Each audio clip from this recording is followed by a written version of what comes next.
All rise. We will be.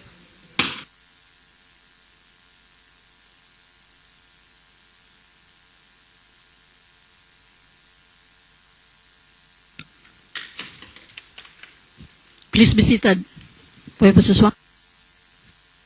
We're in open session, Your Honors.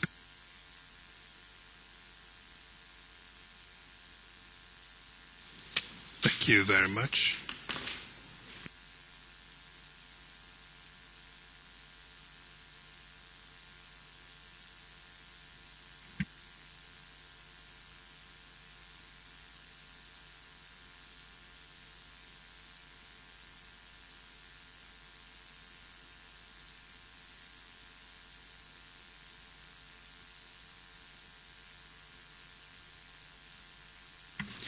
We will go into the private session to render the ruling on the application made this morning.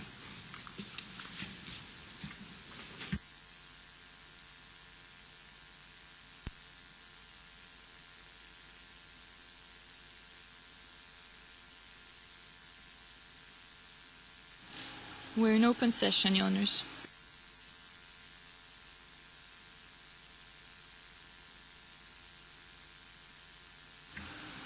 Thank you very much.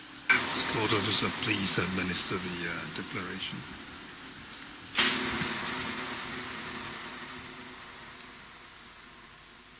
Witness, welcome. Before I do my traditional welcome to witnesses, the court officer will administer the oath or solemn declaration to you. Please repeat after her.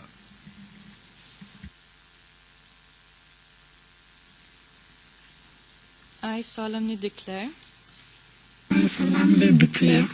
that I will speak the truth, natamka kwa dhati ya kwamba nasema ukweli, the whole truth, ukweli wote, and nothing but the truth. na ukweli mtupu.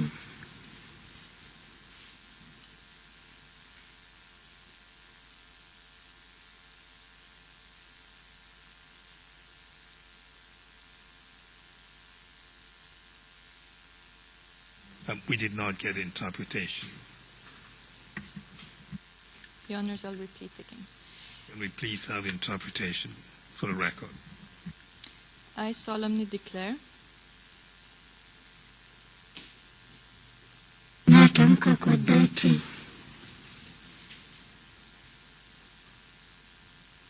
that I will speak the truth, ya kwamba nasema ukweli,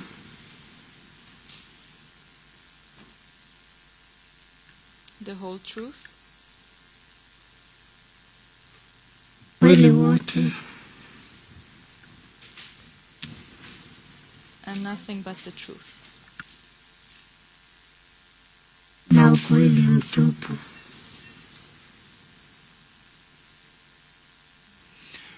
Thank you, witness, and welcome to the court. And when I say welcome to the court, I don't mean to make you feel like a stranger in the courtroom. I want you to feel like you are a part of this process and that this courtroom belongs to you, and it does belong to you, as it does to any one of us sitting in here. You have sworn to tell the truth, the whole truth, and nothing but the truth.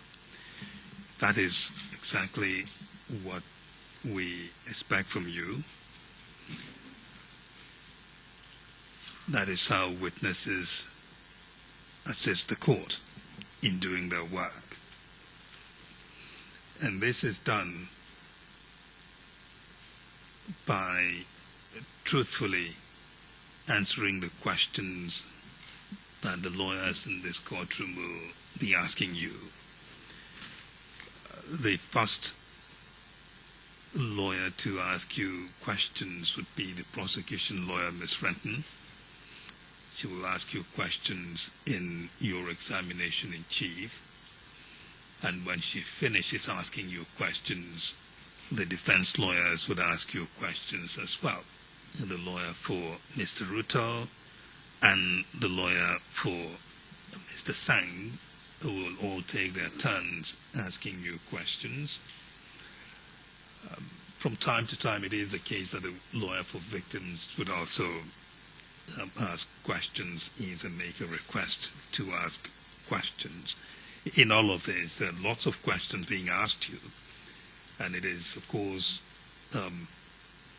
often the case that witnesses, they feel irritated by so many questions, some of which might be repetitive and some of which might be pointless to the witness.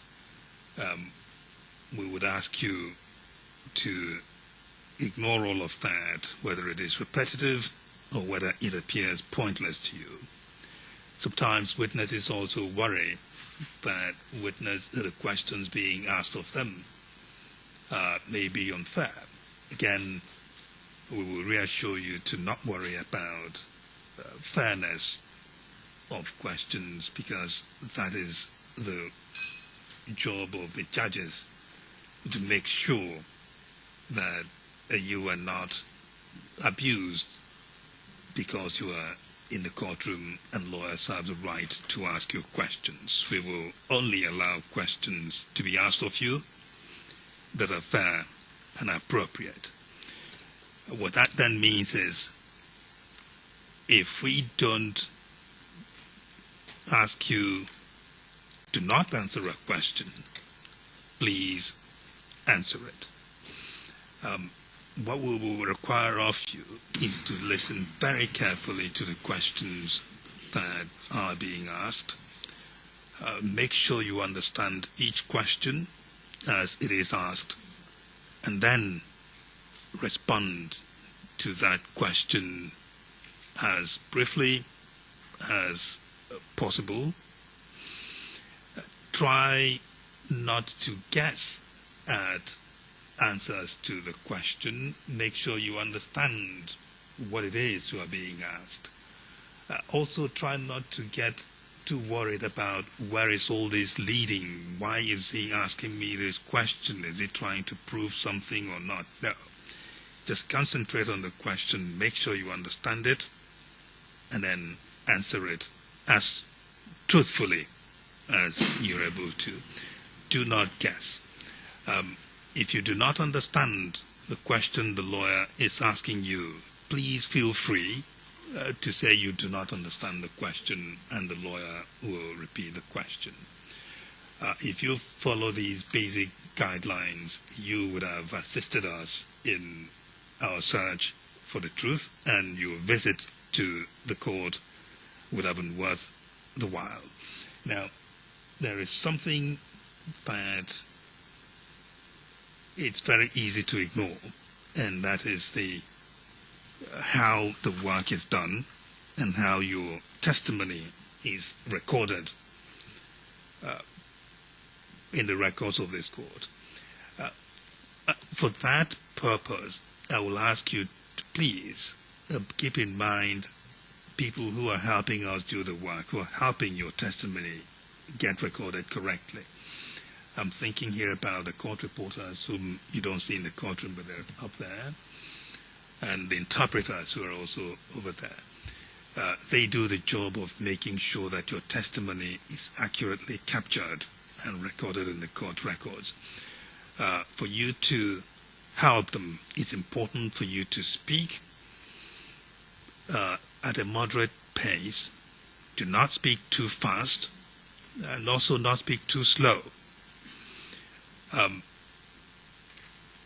It's also important for you to avoid overlapping with the lawyer who's asking you a question, because the interpreters and court reporters are not in the courtroom.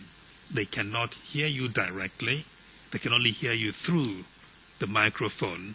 So it's important that at all times, only one person is speaking on the microphone to avoid overlap. When two people bump into each other in the microphone, then the interpreters would not make out what is being said. So for us to avoid that bumping into each other, it's important for you to observe a short gap between the completion of the question being asked of you and you beginning to answer. We try to observe what we call the 5-second rule. That's in your mind. You try and count in your mind up to 5 quickly. 1, 2, 3, 4, 5. Something like that in your mind.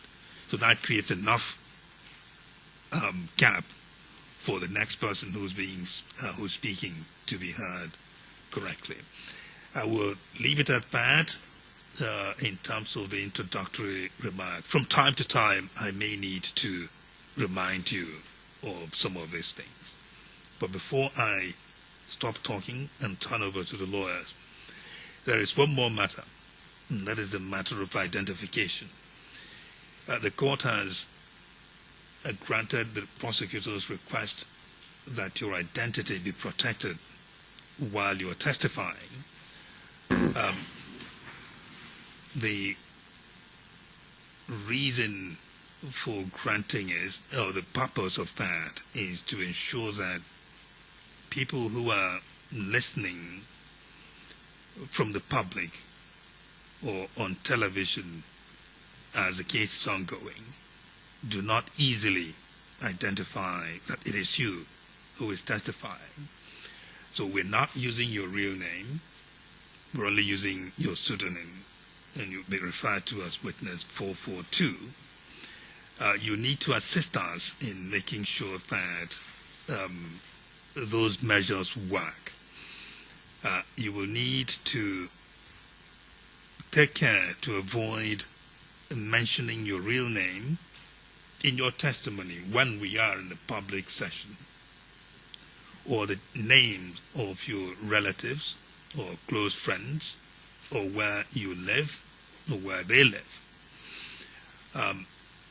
or even certain information that is so unique that only you would have been there when such an event happened, or only you might have known about it, so that somebody else who knows that you know that information, when they hear you testifying about it in public, can say, well, it could only be witness 442 who is testifying this, so they figure out who you are.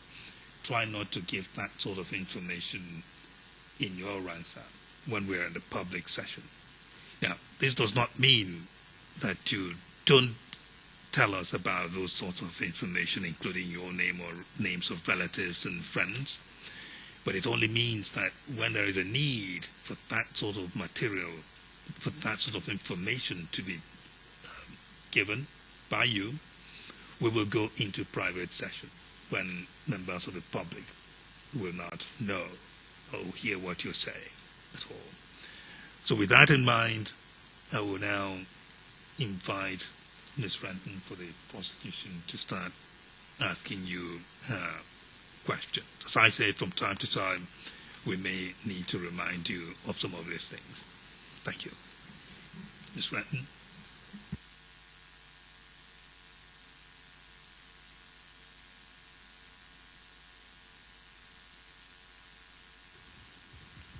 We're in public. Yes, we're in public. Thank you. I was just making sure that the interpretation, the Swahili interpretation, has finished for the witness. Witness, can you understand me and hear me clearly?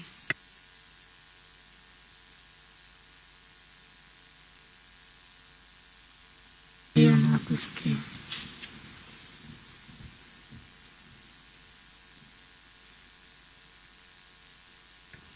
I'm going to start by asking for some personal details, and for that reason, I will ask the judges if we can move into private session, please. For how long do you think we will need to be in there? Perhaps 10 minutes? All right, we'll go into private session.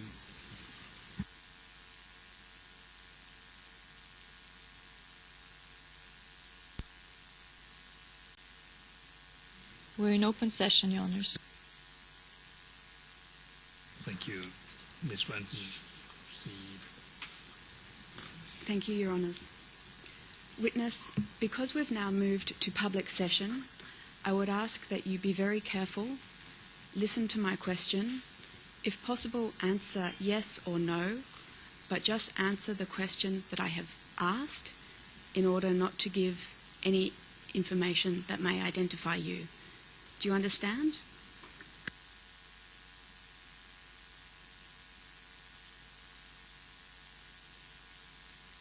Ndio.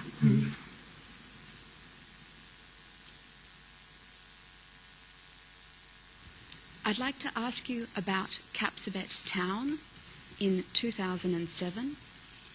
Can you tell us which ethnic groups lived in Kapsabet Town at that time? Ms. Ranton, witness 1 second. Is there still an issue about the composition of the town from the point of view of ethnicity? I'd just like to ask 2 questions, Your Honour. I believe that this may assist the witness in answering the next one. All right, let's keep a close handle on that. There was one announcement I forgot to make. This will be an appropriate time to do so. On Friday, we will not be starting our hearing at 9:30 as usual. We would be starting at 12 because a Katanga judgment is being delivered on that day, and they will be using this courtroom. And the smaller courtroom is not big enough for the people involved in this case, so we start later.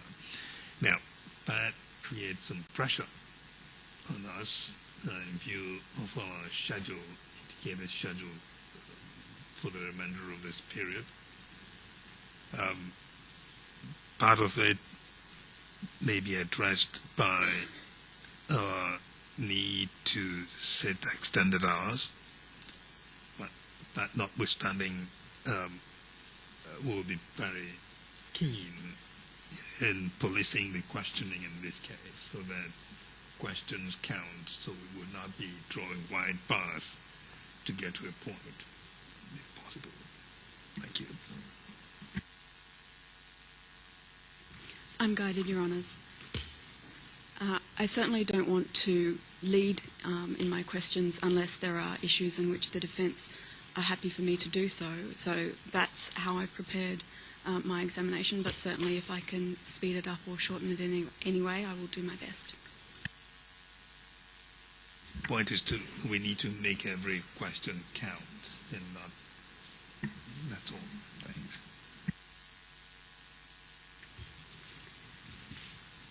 Witness, what was the majority ethnic group that lived in Kapsabet in 2007?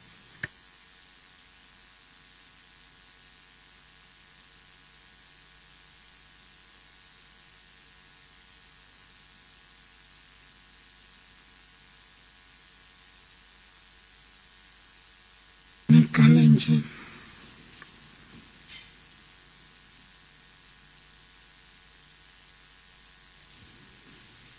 How many Kikuyus, if you are able to tell us, lived in Kapsabet Town in 2007?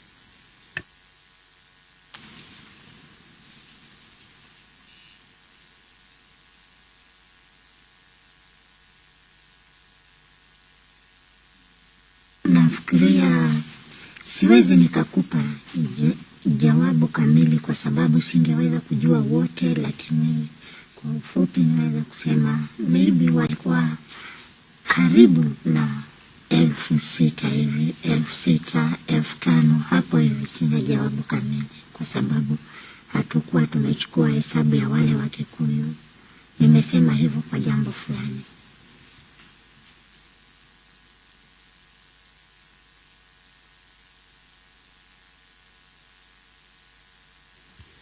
Thank you, witness. who were the Kapsabet councillors in 2007? I'm asking about the councillors specifically.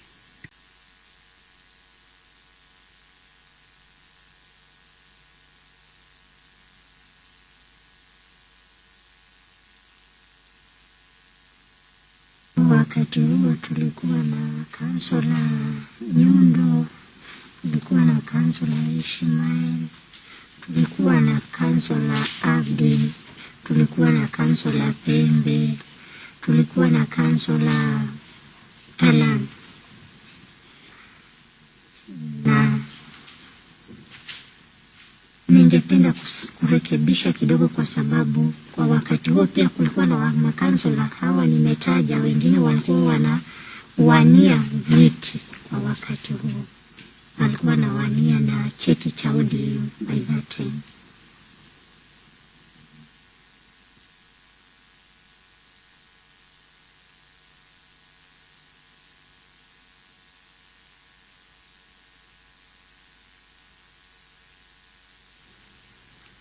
Witness, what is the ethnicity of Councillor Nyondo?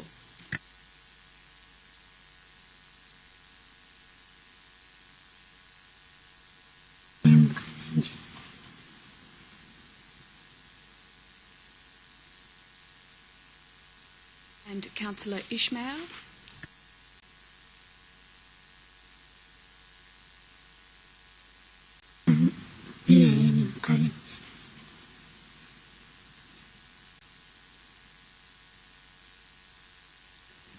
Councillor Abdi, what is his ethnicity?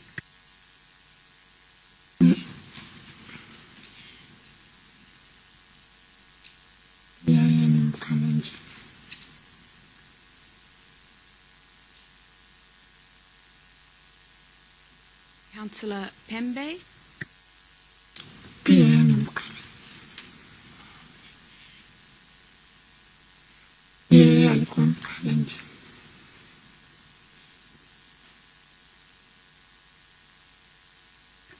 And Councillor Talam?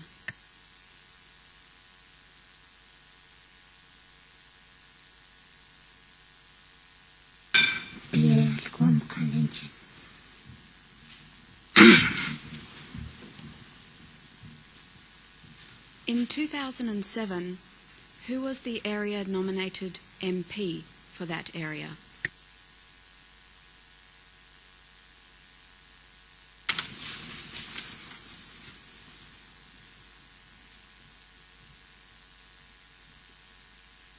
Nafikiria tulikuwa na wengi kwa sababu tulikuwa na Elijah Lagat, tulikuwa na somebody sijui Chiriot.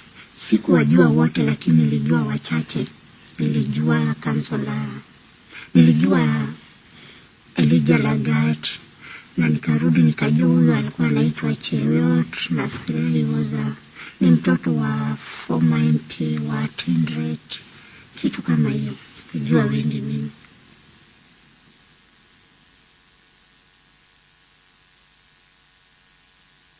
Na pia kulikuwa na Tarus.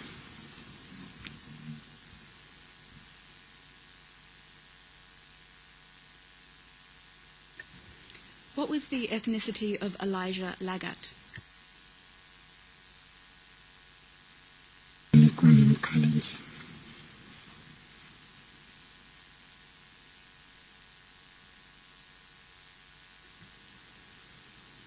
And Cheriot and Taros, what ethnicity were they?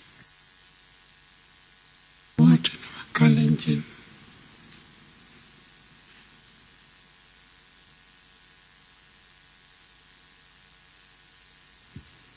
I'd like to ask you some more details about some of these people, but not all of them. Councillor Nyondo, what can you tell the court about him?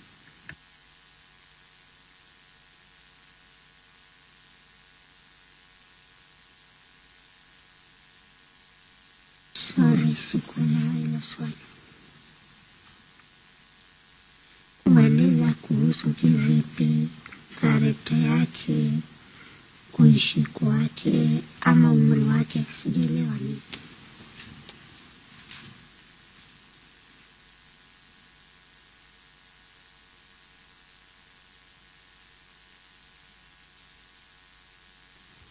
My mistake, witness. Thank you.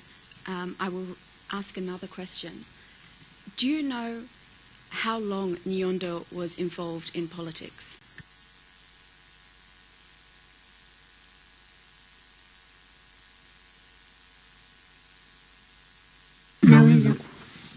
Naweza kukumbuka in 2002 alikuwa kwa siasa. Nafikiria alianza kujihusisha 99 hapo hivi, I don't remember when. 99 somewhere.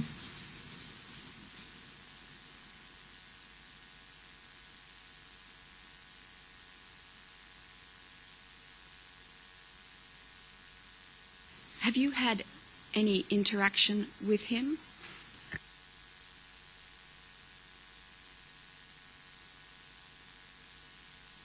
If you could just answer yes or no. Thank you, witness. No.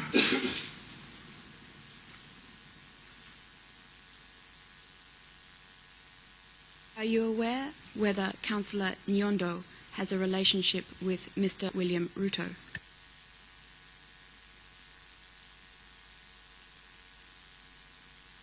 Nafikiria siwezi nikaelezea uhusiano wao na William Ruto kwa sababu sijakuwa karibu nao sana, sijakuwa kisiasa ndani, so siwezi nikaelezea kama wana uhusiano ama hawana uhusiano.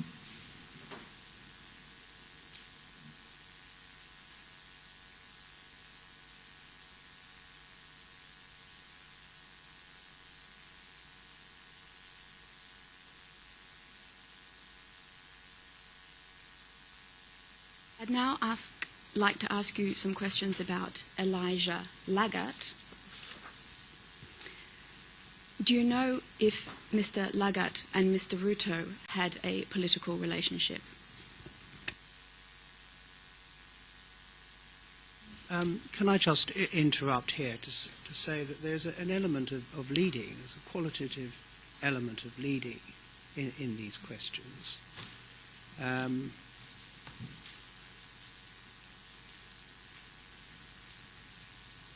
It is possible to approach this kind of subject with a more open question,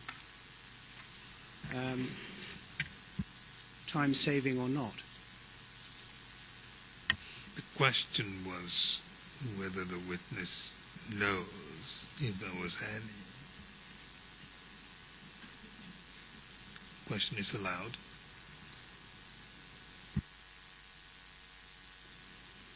Your Honour, thank you. Witness, I'll repeat my question. Do you know if Mr. Lagat and Mr. Ruto had a political relationship?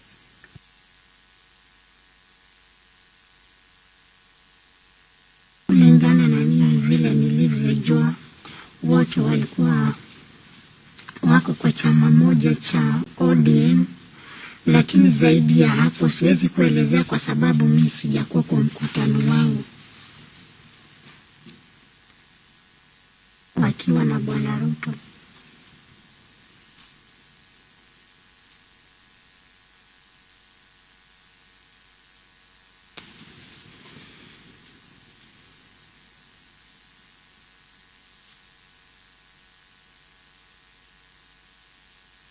Thank you, witness. Which party was Tarus campaigning for?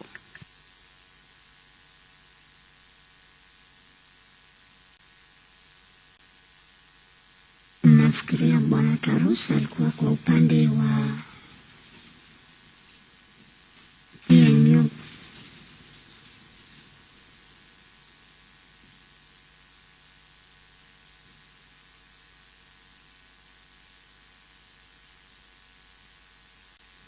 Your Honour, I'd just like to ask one question in private session, please.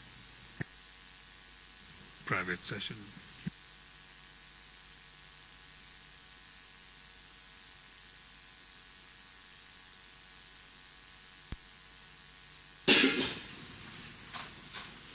We're in open session, Your Honours. Witness, did you listen to the radio in 2005?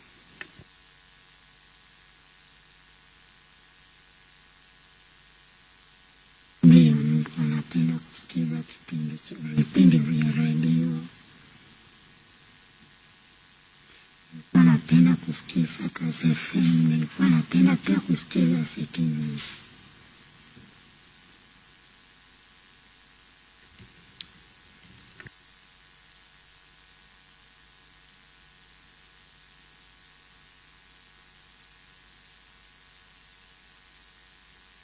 Which programs did you listen to on Cass FM?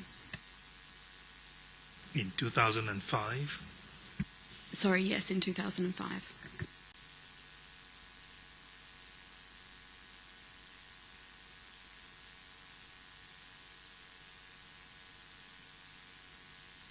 Tulikuwa tunasikiza kipindi ambacho sana alikuwa anatangaza mara nyingi asubuhi, kipindi cha kulikuwa na vipindi ambavyo vinakuja. Kuna kipindi cha kuelezea wakulima vile wanafaa kulima. After that kuna kipindi ambacho kilikuwa kina bwana sana alikuwa na ingia ndani, alikuwa anawasilisha. By that time sikukumbuka kilikuwa kinaitwa nini, kwa sababu baada ya hiyo ndio kilikuja kuitwa Lenemet, nchi inasema nini.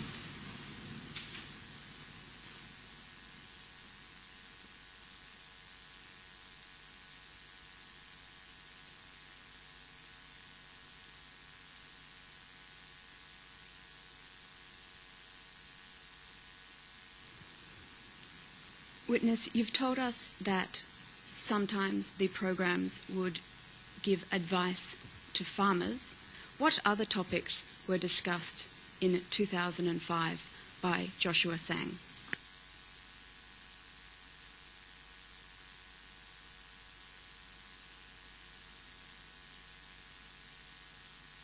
Nafikiria 2005 Kenyans walitaka kupewa katiba yao mpya. Sasa nafikiria, samahani kidogo,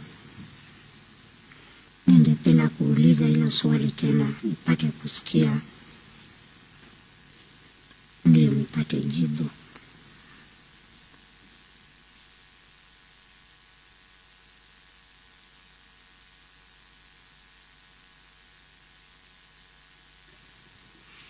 No problem. My question was, what other topics, aside from farming advice, were discussed in 2005 by Joshua Sang?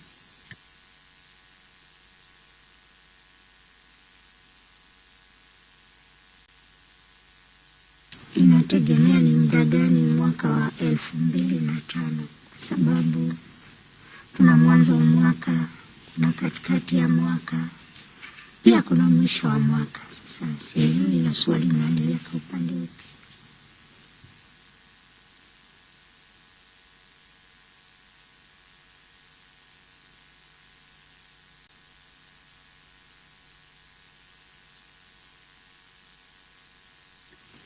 Witness, you mentioned that in 2005, Kenyans were about to vote a new constitution.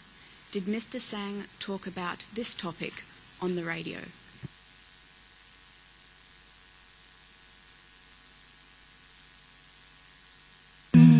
Wakati wa 2005 Kenyans walitaka katiba mpya, na tulikuwa na katiba mbili ambazo zili katiba kielelezo. Kulikuwa na katiba ya Bomas, pia kulikuwa na katiba nyingine sikumbuki jina lake. So tukawa tutaenda kuchambua ile katiba, kuipigia kura. Kukawa kuko na mavutano kati ya ile katiba, ambapo Kivwito akaja na suluhisho ya kusema tuko na, akashika upande mmoja chungwa, upande mwingine ndizi. Sasa ndizi ilikuwa ni yes.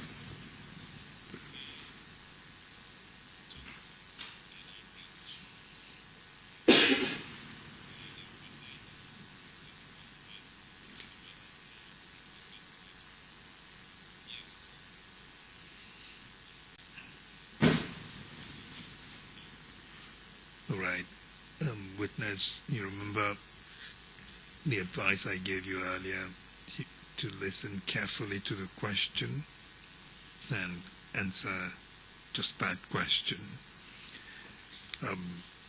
Don't worry about giving a lot of detail to your answer. The lawyer knows what questions to ask and what they're looking for in asking you questions. If you answer a question and they feel that you've been too brief and they want you to give more details, they will ask you for more details. But what's important is for you to listen to the question asked and answer that question. What Ms. Renton had asked you was whether Mr. Sang had discussed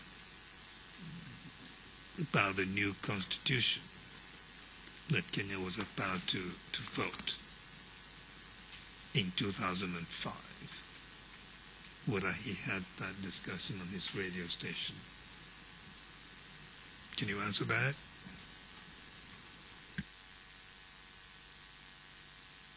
Ndiyo, alizungumzia.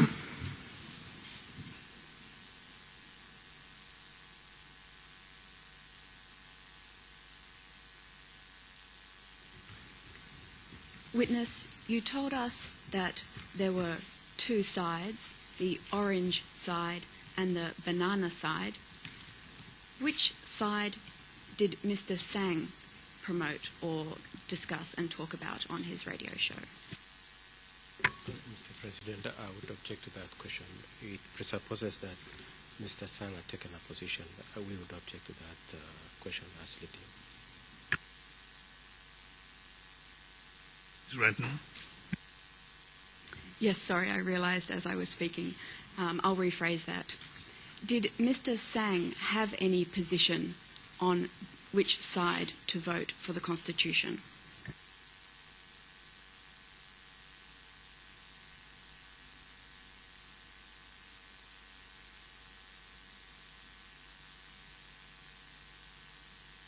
Ndiyo, alikuwa nao.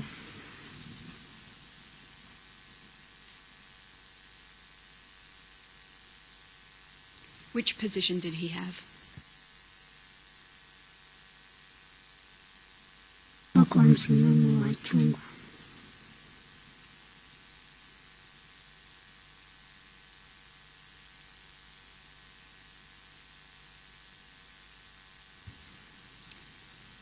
Did he discuss why his position was the orange?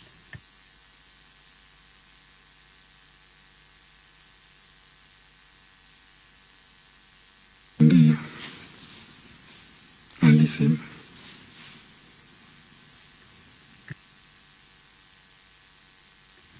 Please tell us what he explained.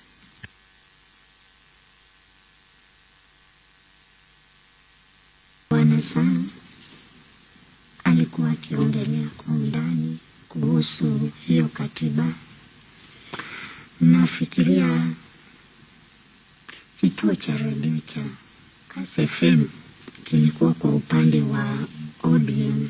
By that time walikuwa kwa upande wa chungwa, na alipendekeza sana watu kupuuza hiyo katiba kwa sababu hiyo katiba ilionekana kulingana na wao italeta mabadiliko makubwa sana. Kwa sababu nakumbuka kuna wakati kulikuwa na majadiliano, wakati Bwana Sang wakijadiliana na jamaa mwingine kutoka Kapsait, na walikuwa wanachambua hiyo katiba wakisema hiyo katiba si nzuri kwa sababu hiyo katiba inahalalisha mwanamke kupewa shamba. Kitu kingine, hiyo katiba ni ya kuja kunyang'anya Kalenjin shamba zao, so waiputupilie mbali.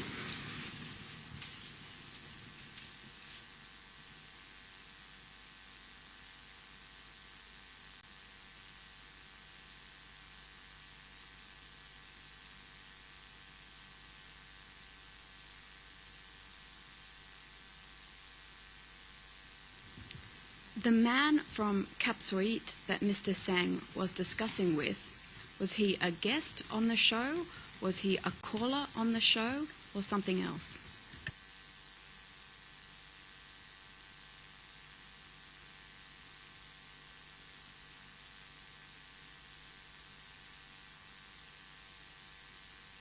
Nafikiria kwa wakati huo simu zilikuwa zinapigwa kutoka nje, kila mtu akitoa pendekezo lake na wakijadiliana kwa undani, walikuwa wanajadiliana kwa undani kuhusu hiyo katiba.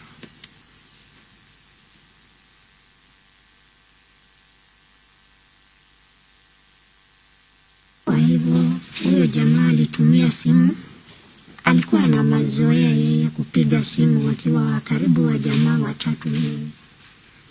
Walikuwa wanapiga simu wanaulizana hivyo. Kwa hivyo hakukaribishwa kwenye studio.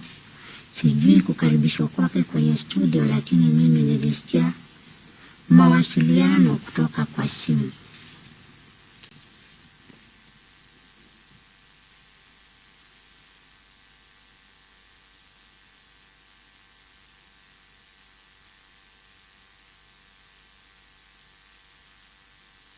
Over the phone or over the radio? Oh, sorry. Can you have that? So there was a phone in. I see. Okay. That's my understanding, Your Honour. That's all right. That's all right. Witness, you've said that Mr. Sang said the Constitution was meant to grab the Kalenjin land away from the Kalenjin people. Did he say who would take the land away?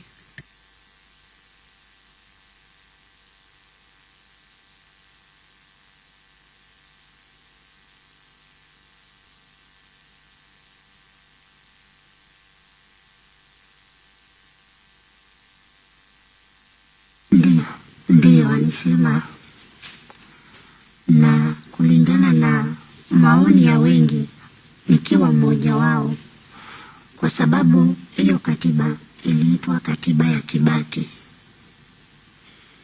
na wakati walisema hiyo katiba ni ya Kibaki, wakasema Wakikuyu ni wengi sana, na iwapo hiyo katiba itapita, hakuna mtu ataruhusiwa kuwa na zaidi ya eka 30. So hiyo wachunge sana hiyo katiba isije ikapita, wasije wakanyang'anywa mashamba yao.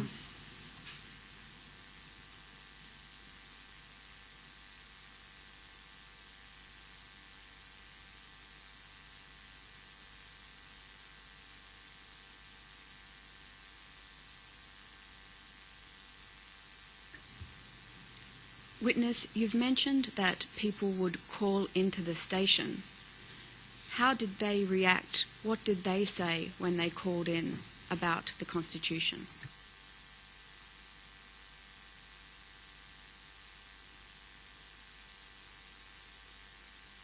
Walikupiga simu na hasira sana.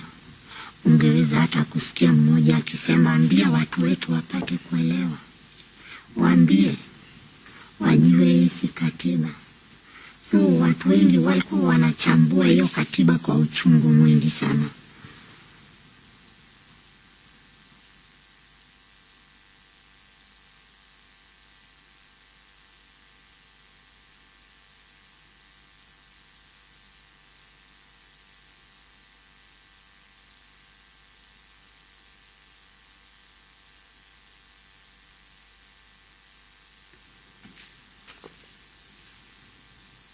Witness, did Mr. Sang ever invite guests onto the radio show?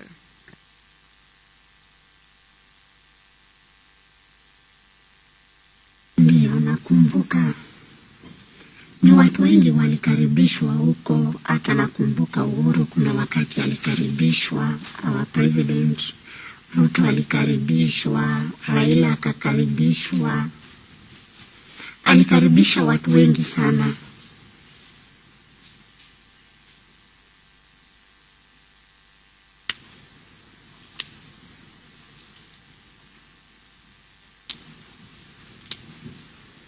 What did Mr. Ruto talk about when he came onto the radio show?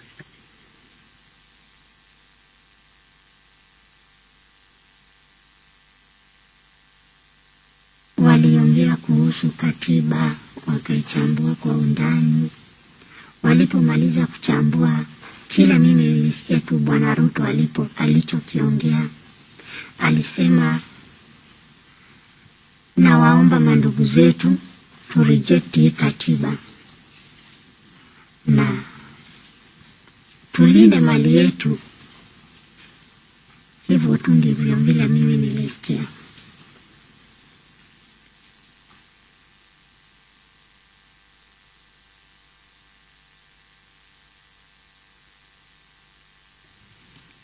Witness, you mentioned that Mr. Sang invited Uhuru. Which camp was Uhuru affiliated with in respect of the Constitution?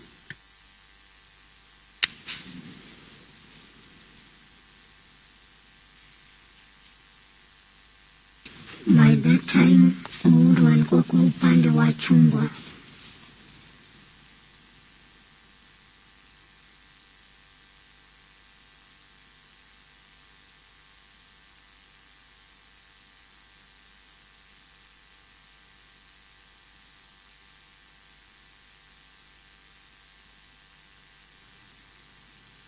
Witness, you've mentioned that Mr. Ruto said, "I'm asking you, my brothers, let us reject this constitution.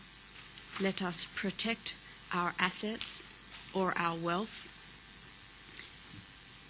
Who did he mean when he was referring to my brothers?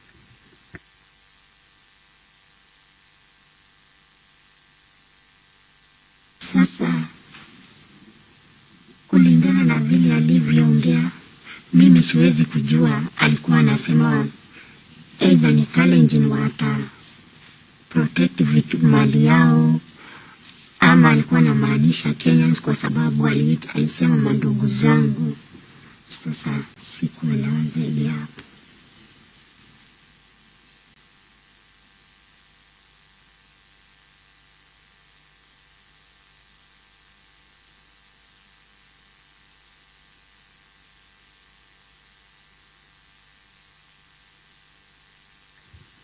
Which language did Mr. Ruto speak when he appeared on Mr. Sang's show?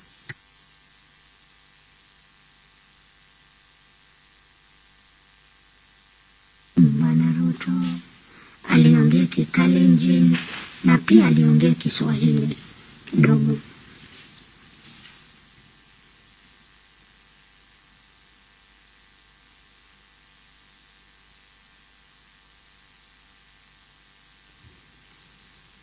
Witness, did Cass FM continue broadcasting throughout the entire year 2005?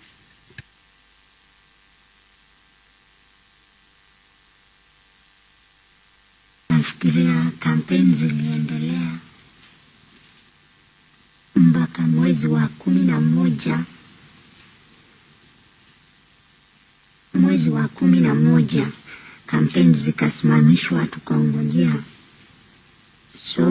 Sio mwezi wa 11, samahani.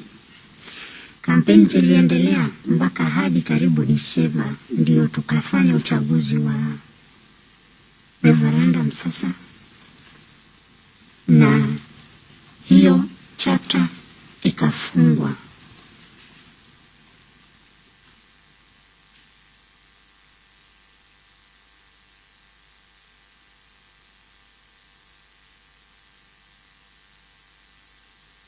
Ms. Renton.